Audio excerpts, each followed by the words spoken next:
Baik, dalam video ini saya akan membahas salah satu permasalahan yang menghambat pencapaian SDG 4 di Indonesia, putus sekolah pada keluarga berpenghasilan rendah.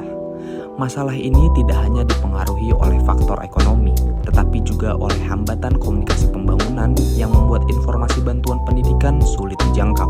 Data dari Badan Pusat Statistik tahun 2023 menunjukkan bahwa angka putus sekolah di Indonesia masih kerap terjadi.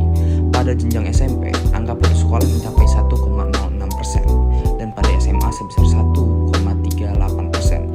Jika dikonversi dengan jumlah siswa nasional, lebih dari 100.000 anak berhenti sekolah setiap tahunnya. Sebagian besar berasal dari keluarga berpenghasilan rendah. Namun, faktor ekonomi bukan satu-satunya penyebab.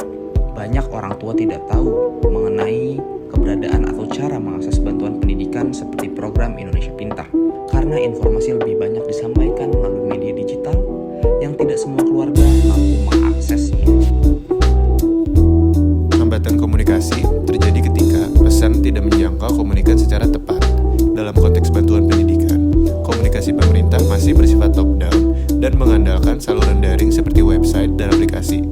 Padahal menurut APJI 2023, sekitar 22% masyarakat Indonesia belum memiliki akses internet yang memadai. Selain itu, bahasa informasi bantuan seringkali terlalu teknis, prosedurnya panjang, dan tidak disertai media alternatif bagi keluarga yang kesulitan digital. Akibatnya, kesenjangan informasi terjadi, dan bantuan sering tidak dimanfaatkan oleh mereka yang paling membutuhkan. Menurut teori komunikasi partisipatif yang dikembangkan Freire dan Survey, proses komunikasi harus melibatkan masyarakat sebagai subjek, bukan objek. Pesan tidak boleh hanya dikirim dari atas ke bawah, tetapi dirancang bersama masyarakat agar sesuai konteks sosial, kemampuan literasi, dan preferensi media mereka. Pendekatan ini menekankan dialog, mendengarkan, dan pemberdayaan komunikan agar mereka terlibat aktif dalam proses pembangunan. Pendekatan partisipatif dapat diterapkan untuk menurunkan angka putus sekolah.